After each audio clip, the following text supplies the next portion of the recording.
Welcome back to the show. Today, we're going to break down some of the Israel and Iran conflicts that have been going on and all the blowback and backlash that 47 has received on all sides of the table. I also want to talk about the LA riots. Which LA riots, you might ask? Exactly. And the discrimination that's taking place towards a white woman for once. So you want to stick around for this show because it's going to be juicy. With that being said, I got my man, co-host, aka the most interesting man in the industry, Mr. Zadie. What's up, Zadie? What's up, bro? How you doing? I think today's going to be a great show. It's just you and I, and it's exactly how I wanted it, actually. Yeah, that means we're going deep in the political realm. I want you all to myself. Oh, deep politics right here. I want all 5'2" of you. 5'4", bro. Napoleon was 5'4" too. I want all 5'4" of you. There we go. 280 pounds to myself. There we go. You had it last night, baby. Oh, stop it. You got big bones on you. Bend you over that table. Okay, you know, complaining. Okay, can we get to it? Yeah. Okay. All right. So there's been a lot of backlash. Have you seen what's going on with like the Israel and Iran conflict and Bibi Netanyahu and Trump and Candace Owens and Tucker Carlson and Ted Cruz? And I mean, it is everywhere. Oh, and then now the CNN leak or something, right? Like there's so much going on in the world. Yeah, the lady that leaked the Hunter Biden laptop leaked a story saying that the airstrike didn't affect the nuclear development for Iran. So what was it? Was it just a show? Fireworks? Well, I mean, it's obviously she's politically motivated, you know. Got it. So white liberal, you know, racist. Let's talk about that because there's a lot of the MAGA movement. I would say 70-30. 30% are dissatisfied and feel betrayed by Trump dropping some bombs over in Iran, specifically the 3 nuclear facilities. Yeah. Right? Yeah. You got Candace Owens, you know, she was pissed off initially, but then when she heard Trump curse towards Israel, she all of a sudden felt a little better about Trump's position. Yeah. Right? Yeah. Tucker Carlson, obviously, you know, he's a guy that I follow and enjoy following very much and respect his journalism to a very high level. He got into it with Ted Cruz. I don't know if you saw that. Yeah, I did. Sit down. That was insane. That was great. I love those clips. I lost a lot of respect for Ted Cruz, and I used to be a fan of Ted Cruz. Lost a lot of respect for Ted. And Lindsey Graham, don't even get me started there, dude. Yeah. That warmongering, fear-mongering human being, I'm just going to call him a human being because he is, right? But, you know, it's, dude, like, what's going on? You know, what's your feedback? First of all, I want to know your feedback on what you believe took place that motivated Trump to say, you know what, I'm going to push the button. And then we're going to drop some bombs. What's your feedback on that? Well, I feel like Israel is in a fight with Iran. That's, you know, it happened since the beginning of time. Exactly. You know? And I don't know if a lot of people even know this, but the first time Jews were exiled from the homeland, by the way, being a Zionist means that you believe that Israel could have their own state because biblically, God exiled them and said, you're not allowed to have your own state unless these 3 oaths are met, which it's up for debate if those oaths are met or not right now. It matters who you speak to. But anyways, going back to what I'm saying is the first time they were exiled, the Persian king, it was a Persian king named Cyrus. He defeated the Babylonians and he granted Israelis access back to the homeland. So technically speaking, the Persian Empire, they're Zionists because they wanted Israelis to come back to the homeland, the original Persian Empire run by Cyrus. So That being said, right, these guys have been fighting for a long time, but I feel like in Trump's situation, Iran is always bullying. You know, they're always like, we're gonna do this. If you mess with us, we're gonna decimate you. We're gonna pulverize you. We're gonna make you regret it. And so Trump just kind of laid out the iron fist just to show what our military could do, getting Israel's back. Because, you know, Trump is a Zionist too, and Lindsey Graham is as well. And what's his name? The other guy, Ted Cruz, is as well.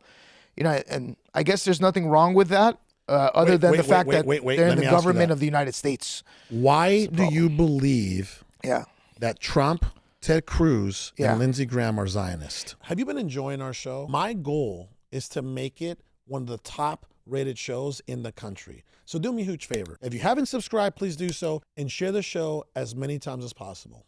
Thank you. Because they want to help Israel maintain their state, their country.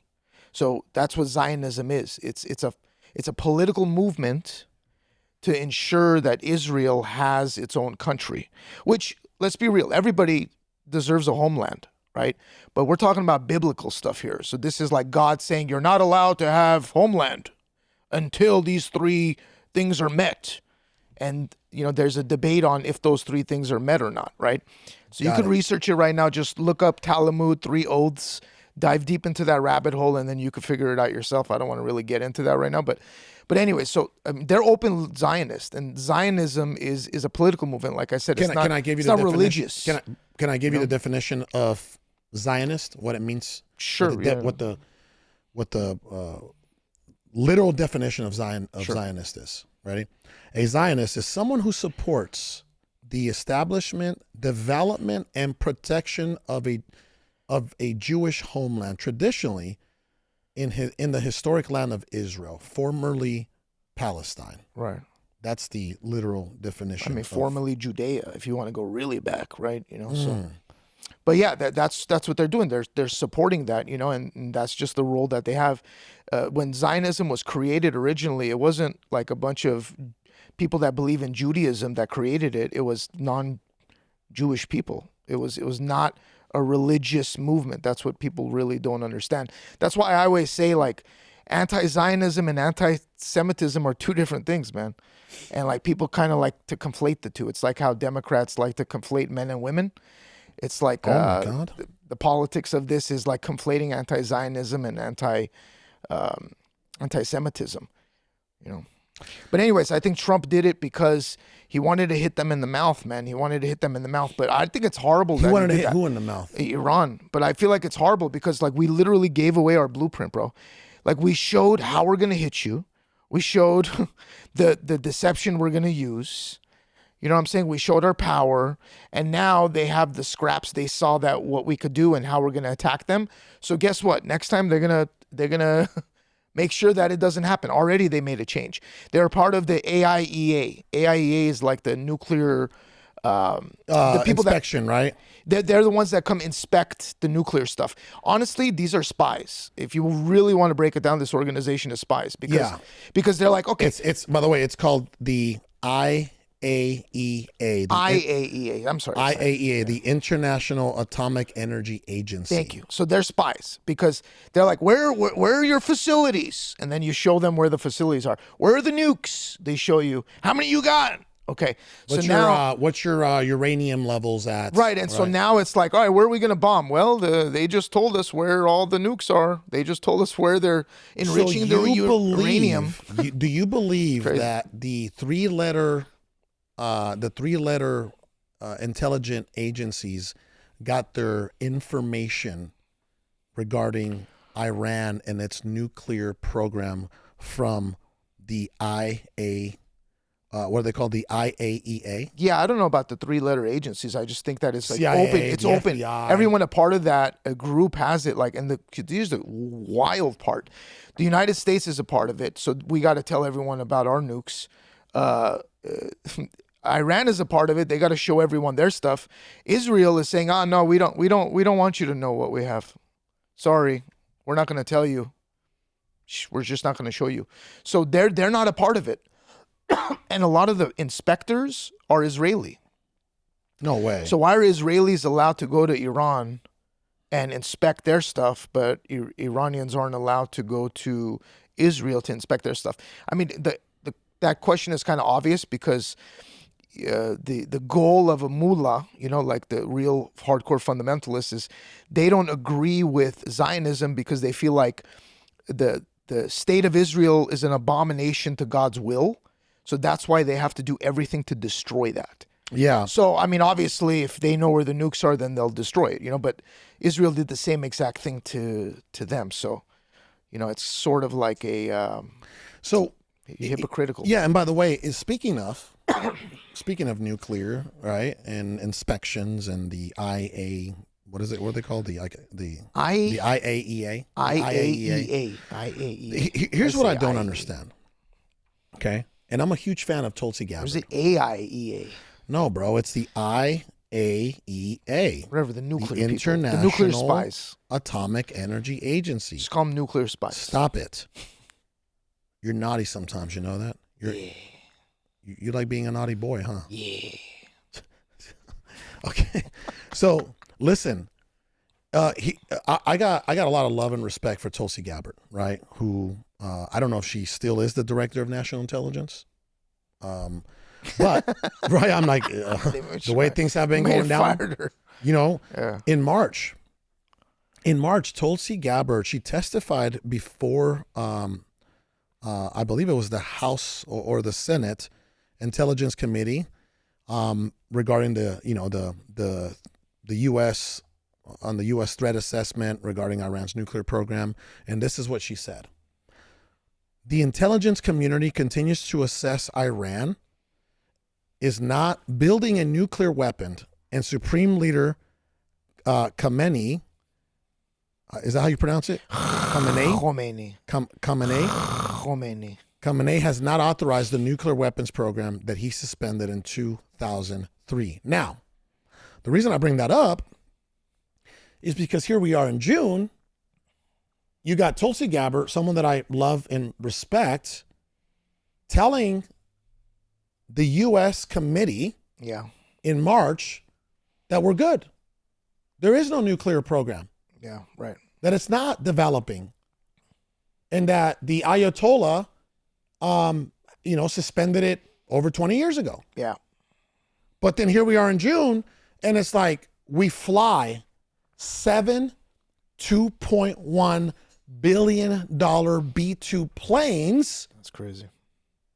From America all the way to Iran and drop 14 bunker busting bombs to destroy a nuclear threat in the likes of, or in which Tulsi Gabbard just told us 2 months ago that it didn't exist. So who's right and who's wrong?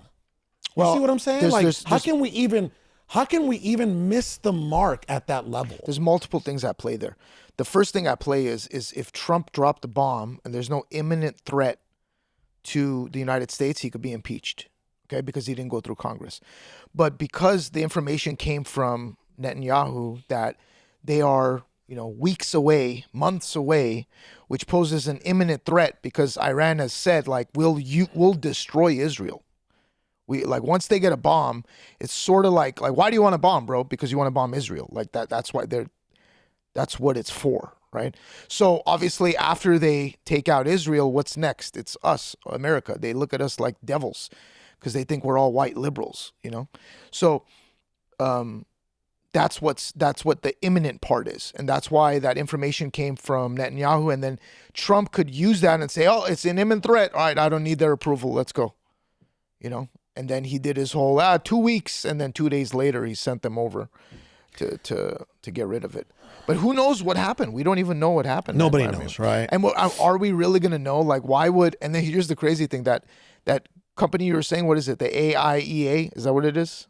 The nuclear spies. IAEA. The nuclear spies are calling Iran's not head of state, but their people, and they're like, hey, we want to come inspect. We want to come inspect to see what happened. And Iran's like, no, we're not letting you in. Sorry. And they're like, all right, well, what about all the plutonium you guys had? Where is that? Uranium. Where is that? What happened to it? and they say, well, it's none of your business. We're not going to tell you. You know what's crazy, by the way? Okay. Over the past 20 years, America has sent Israel over $75 billion in just U.S. assistance. Jeez, yeah.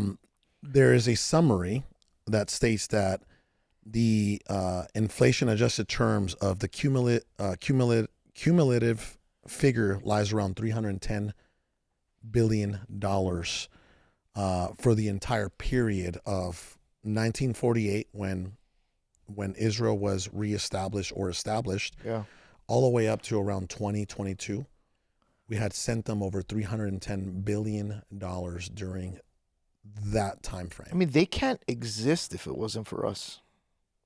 Jeez. I mean, that's we're their protector. We're Israel's shield, And it makes Let's sense talk because about that. because we're a Christian country. We believe that the Messiah But they're came. not Christian. Right, but Israel's not Christian. But the thing is according to the Talmud, right? Mm-hmm.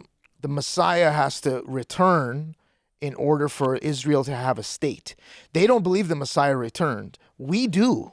Mm-hmm. So if we incorporate our mentality of the Messiah returning, plus they have the state, now we feel as if it's like an obligation as a Christian to defend Israel because we're defending the country of the people who worship the God of Abraham, the chosen people. So I think that's why it happened. And I think, political Zionism kind of infiltrated the United States and they did what they did with lobbyists to ensure that this happens, And the crazy thing is we have we have people in Congress. This is wild, bro. We have people in Congress that are more loyal to Israel than the United States. Think about that for a second. Just think about Like that. Ted Cruz.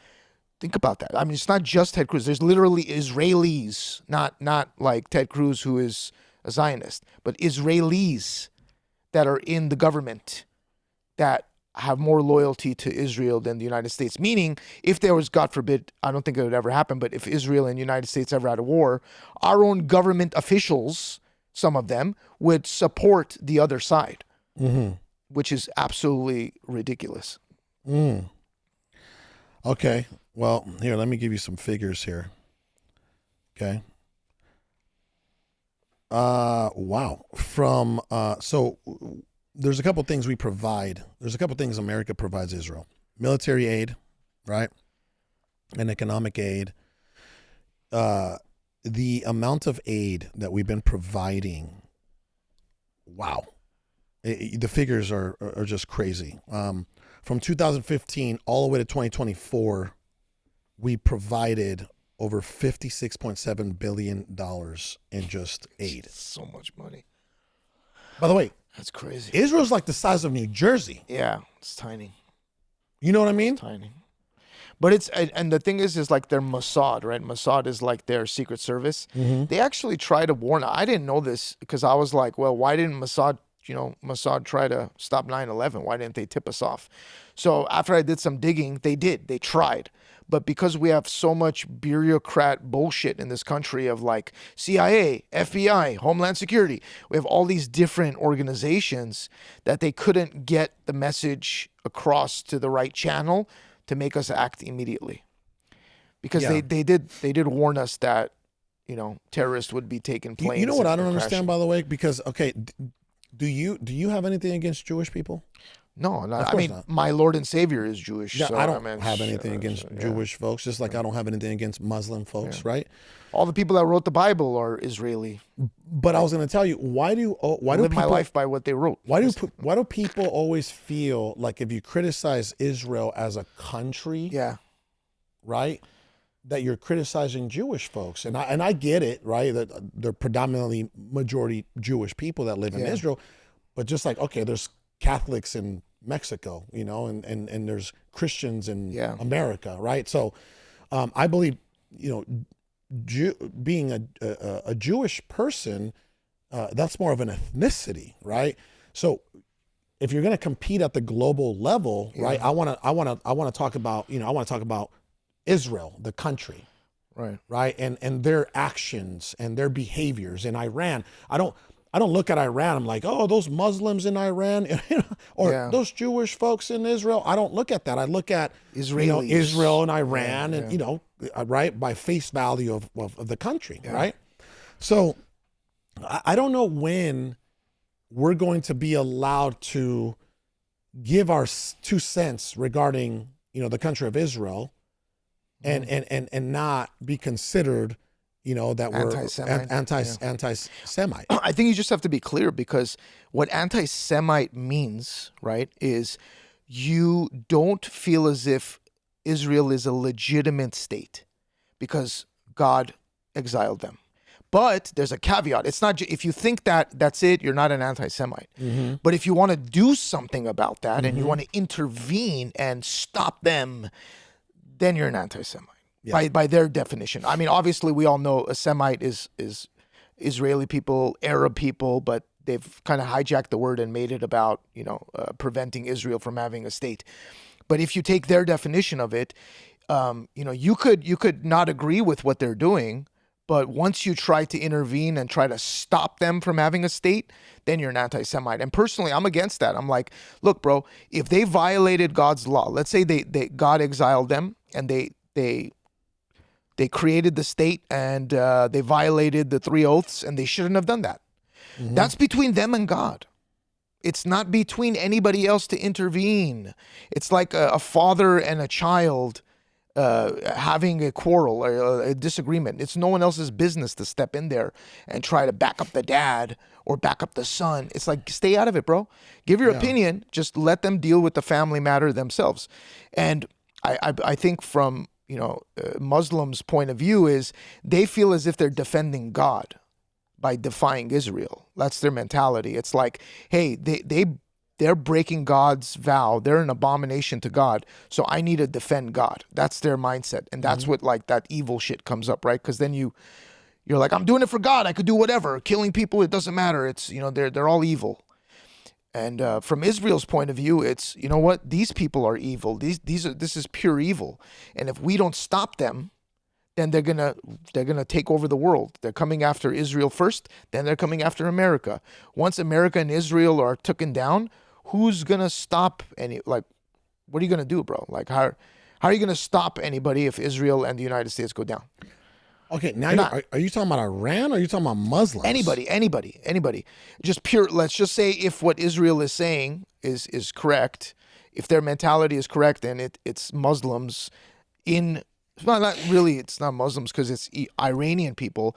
Iranians are the original Aryans, by the way. Yeah, but Iranian folks, there's only 92 million, 92 million in population in Iran. So they can't take over the world. You know what I mean? Like, so. Yeah, I know. If Muslims got together and tried to take over the world, right, cohesively, yeah, maybe that's a possibility. And they could, they have over 200 and some million people, right? And they could, because actually 2 billion. According to their writing, there's over 2 billion people that are Muslims around the world. Now that would be more of a threat if Muslims were like, you know what, let's just take over the world, right? Let's get together and take over the world. But to collectively come together and get on the same page, I mean, that's almost damn near impossible. Yeah, because in between, it's not just all Muslims. They have different factions of Muslims. And right, and they Sunnis, don't like each and other. They're always fighting among each other, and you know what I mean. So that's what's like. It's almost impossible for that to happen. But if it were to happen,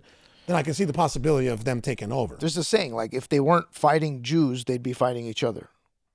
So it's like, but I think.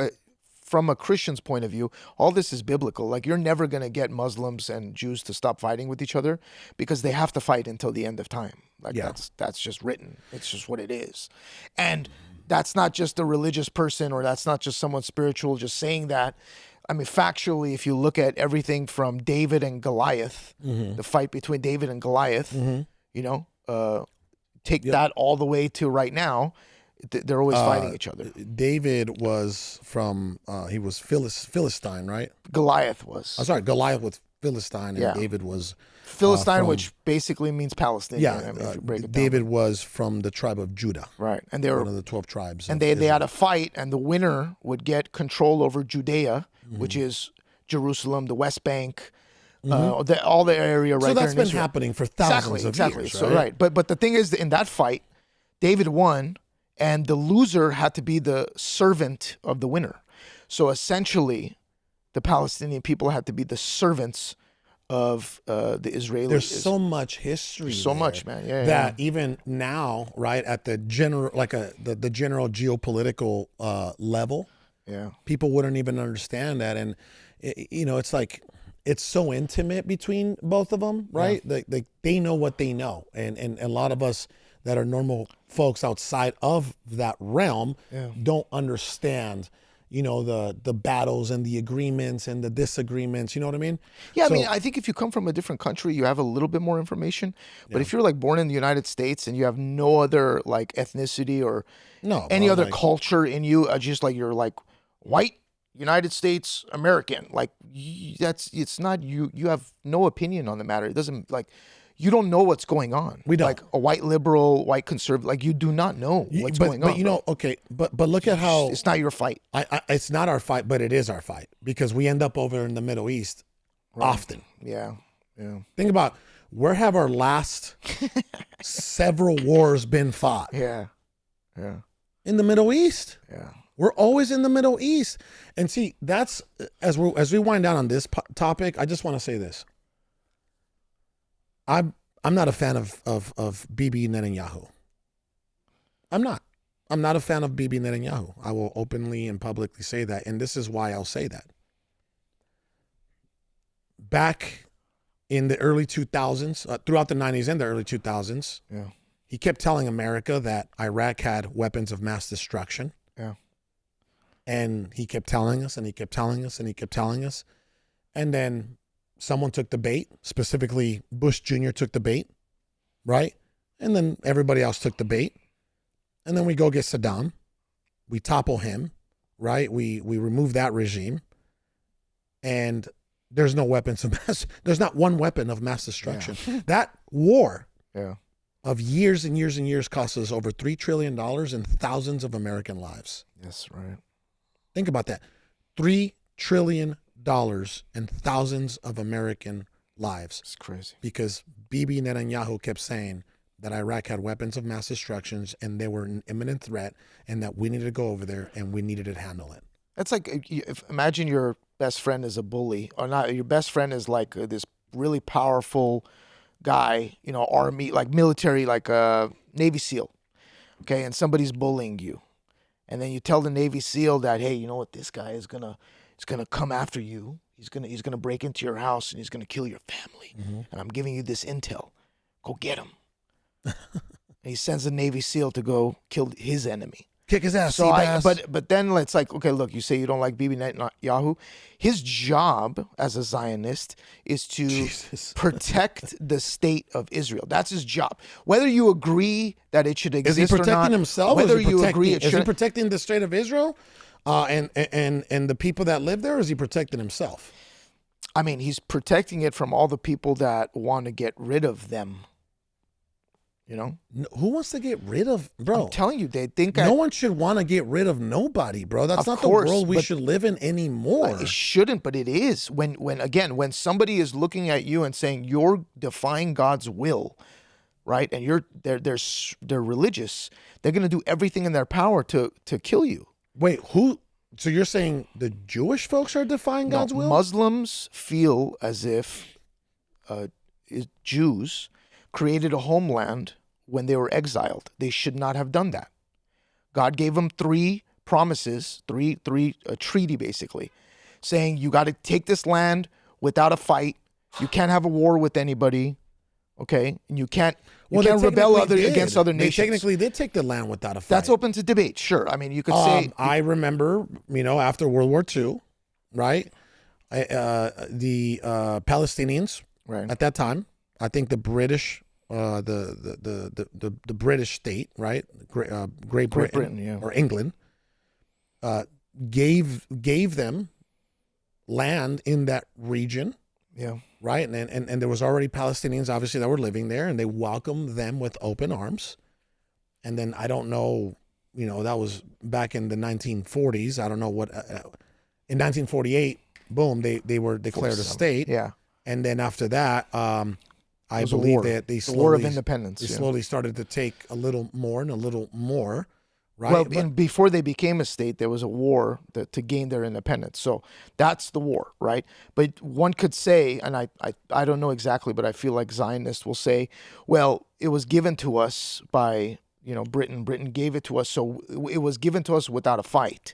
And then once they had that authority to have it, then they had to fight to keep it, which again violates one of the other promises, which is you can't rebel against other nations, and no other nations should be attacking you. So again, that's it's open, but that's why there's a lot of religious Judaism practicing Jews that are against Zionism. They're against it. They're like in Israel, and they're saying we shouldn't have a homeland. God doesn't want us to have a homeland. So you have people within that group that say that.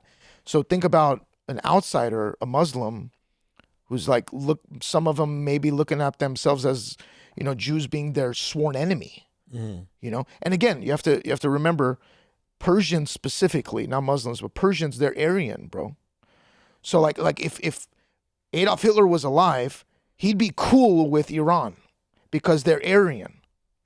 You know what I'm saying? He wouldn't try to destroy them. He'd be like, oh, we're brothers. We're the same. You guys are like the originals. All right. You guys are the OGs, OG Aryans. So, I mean, there's that twist in there too, man. Well, what's your feedback on? There's a lot of shit. I think everyone needs Jesus, bro. So, What's your feedback on Bibi Netanyahu? I think he's doing what he has to do as a Zionist for his belief. Do you like him? I personally don't like him, but I do. He is doing whatever he has to do for what he believes. He's been doing it for a long time, hasn't he? And he's ex-Mossad. He's a fighter. He's not some politician who hasn't gone through war. But then again, war means you have trauma. So he's taken that trauma and that hate and he's using it. You know that Netanyahu he initially began asserting that Iran was building a nuclear weapon back in 1992. I remember that. That's part of my problem with him, right? Yeah. It's like in 1992, he's like, Iran is 3 to 5 years away from building a nuclear bomb. Yeah. That was 1992.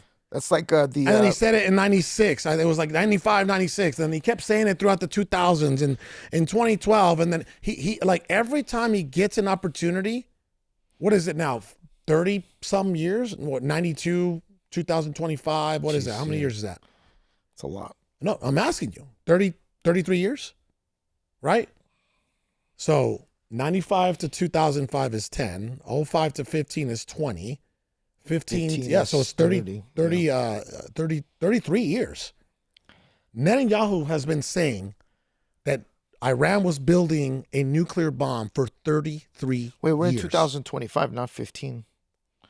Yeah, so 25 to 2000 is 25 years. Oh, okay. Right?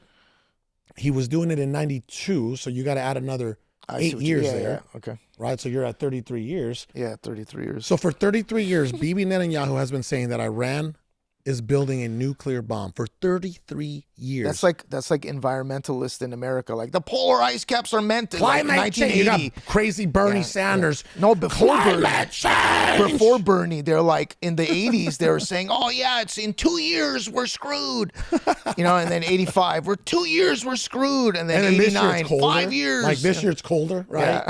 Yeah. The planet's heating up, and then 2025 it's actually colder. But bro, government's job is to manipulate citizens. It's disgusting. So I mean, America does it. Iran does it. Iran's supreme leader was on TV today saying how they won. They defeated Israel. I know it's awful. So, I mean, it is what it is. Oh, I'm just saying, won. government. Yeah, we beat Israel. We beat America. Let's all go back to doing what we do. You can't see, that's where it's like, if I was the head of the CIA, I'd be like, all right, well, let me infiltrate their network, their news network, and just propagate. Yeah, give them the other every side day of the information. Like, just give that to them. We're going to stay on this subject. Unfortunately, we're not going to get to the LA riots and, Caitlin Clark, you don't want to get on that. I know you want to. I do, but okay, then let me just say this, okay? Here is my theory. By the way, you know what's funny? if you go all the way back to all my conspiracy theories historically on this show, none of them have been wrong. With Kanye and, all kinds of different political theories and stuff like that. And The masks. you know what I mean? The masks and all kinds of stuff, right? But here's my theory. Okay, here's my theory. I would say I've gathered enough intelligence, and I know Trump is a chess player, and I'm a chess player. He's an avid chess player. So am I. I beat you all the time. You know that. It's a lie. That's not a lie. It's a lie. So here's my theory about, a lot of Trump has been getting a lot of backlash, right? A lot of backlash, a lot of scrutiny, not only within the MAGA movement, but on both sides of the aisle. Yes. The other side of the aisle doesn't. If he cured cancer, he'd get shit. The other side of the aisle, they just elected, supposedly, right? I don't know, so I can't speak on it. Supposedly they just elected a radical Muslim. So the other side of the aisle is like, now they're fighting their own elected officials. Yeah, they're right? trying to kick out AOC and progressives from the Democrat Party because they're saying that they're changing the party. But we all know they're pro-slavery, so they're just trying to. By the way, and I don't have divide anything it within against. themselves. I don't have anything against the newly elected Muslim. He's not elected. He won the primary, so now they have to go through the whole election against a Republican and against the current mayor. Yeah, but New York always goes Democrat, right? It does, but maybe this is the year that it doesn't because of what's going on. So we'll see, right? Yeah. We'll see. Here's what I'll say. Here's my theory about Trump, because he's getting all this backlash. Candace Owens, Tucker Carlson, everybody, right? I believe that, you know how Candace is like, BB gets what BB wants, right? Candace Owens always says that. He's like, what is it? It's not even MAGA anymore. It's MIGA, Make Israel Great Again, right? God. So it's crazy. It's everywhere, right? Yeah. And Trump betrayed us. Trump is not keeping America first like he said he would. Trump said no new wars, right? But what if? I want your feedback on this. What if? And I'm gonna talk to the camera on this. What if Trump, right? What if Trump did not fall for BB's manipulation and persuasion? What if Trump sent those B-2 bombers into Iran to bomb these nuclear sites so that he can take that card off the table, that he can take that argument off the table? Yeah. Because BB's like, they're building a nuclear bomb. We got to go to war. America, we got to go to war. For some reason, BB always gets Big Brother to go and fight the war, and he doesn't. It's weird. So right? Hold on. Continue. What if BB, because, what if Trump, because Trump is what? Trump is a deal maker. This is what I tell my wife. Trump is the ultimate deal maker. Right now, Trump is the biggest deal maker in the world. What if Trump's like, okay, BB, you want to get America into a war? You want us to spend trillions of dollars again? You want us to send our troops over there, right? You don't want to, BB, you don't want peace. You can't have peace with Iran because of the nuclear threat. Let me take that away from you. Oh, wow. If I take it away, then you promise to keep peace? Exactly. Yeah. What if I take that away from you, and now you have no more justifications and no more excuses and no more reasoning of why you can't have peace with Iran? I mean, the only reason you don't have peace with Iran. Fair. I like that. I like that assessment. Right? The only reason you don't have peace with Iran is because they're a nuclear threat to Israel and the region and the world. But if I take that away from you, you have no choice. Yeah. A deal needs to happen. And I don't know what it was on the Iran side, what Trump did, but he brokered a deal. Yeah, and I think two things. Number one, by the way, do you see that as a possibility? I do. Of Trump being the businessman and the chess player that he is, where he's like, you know what? I am going to take away any excuse from both sides. I'm going to get involved, take that away. Now I'm going to force them to do a deal. I think the U.S. tipped off Iran that we were going to hit them, and they said, and this is a theory: get rid of your uranium. Take it with you. We're going to hit all your bases. We're going to try to destroy what you got, but take away what you've created so far. The only reason I say that, because it's confirmed that before Iran hit the U.S. base, this is important, bro. Before Iran hit our base in Qatar, They told us, told warned us. Qatar that they're going to hit us. Yeah. So they literally warned Qatar. And what did Qatar do? They picked up the phone and they told us, hey, you know what? Iran just said that they're going to hit you. Yeah. So why would they do that if we didn't do that? So that's why I think that all of that might have been a show. You know, maybe he did that. He made them happy, you know, and then they could tell, Iran could tell their people we won. Israel could tell their people we won. America could tell their people we won. And then all the people think that they won. So now they're going to be for peace. Everybody's happy. Yeah, if one people lost, then you're gonna have regret, remorse, they're gonna have revenge. You know, the 3 R's. So you kind of avoid it by setting it up that way. Well, let's pray for peace. And if in fact, you know what's crazy? When Trump initially dropped those bombs, everybody was like, oh my God. All the fear mongers and all the war mongers were like, oh my God, he just started World War III. And then like 2 days later, he brokers a peace deal. Yeah. We'll see if it sticks, but yeah. Yeah, we'll see if it sticks, but it's completely de-escalated, right? Compared to where it was. I'll be real, bro. I didn't approve of the bombing. I didn't agree with it. I didn't agree with it at all. But again, this is what I told my wife. I said, you know, I don't agree with it. I don't agree with it, but I don't know what I don't know. Yeah, exactly. And we just got to let it play out to see what's really going on. Exactly. Right. I mean, I think I don't know anybody who like would support Iran if they tried to get nuclear weapons. Like, who would say, you know, like, why do you try to get a nuclear weapon? But why does Iran not get to have one? By the way, I'm not on Iran's side, but why does Iran not get to have one and everybody else in the region does? I think because Iran is the only one, maybe not the only one, but they have openly said that if we have one, we will destroy you, right? So it's a little bit different than, hey, I want to have one to protect myself. Yeah. That's what Israel is doing. Like, we don't even know if Israel has any nukes, honestly. Yeah. We don't know because they don't allow inspectors to go there. So they could have none. If they do have any, it's from us. Like, we helped them develop that. Not, they didn't just create it. We're stuck between a rock and a hard spot, right? Because they're the only ally in that entire region. Like, everybody else hates us. Sort of.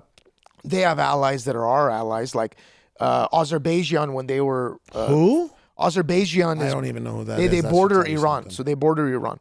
And Azerbaijan invaded Nagorno-Karabakh, which is Armenia. And Israel gave them weapons, and they did it for political reasons. They're like, all right, we'll give you weapons. Now, Azerbaijan is a Muslim country. They're allies with Israel, and they border Iran. So if Israel says, hey, we need to put our fighter jets in your country to attack Iran, they might be able to do that now, you know? Okay. Well, with that being said, brother, I'm going to wind down the show. Okay, I think next week we're definitely going to get into some more spicy subjects. If we're still alive, yeah. God willing, we're still alive. God willing. We haven't been taken out, right? God willing, the earth will still be standing. Let's pray for peace, and God bless everybody. If you have not subscribed to the show, please do so. We will see you next week. Thank you.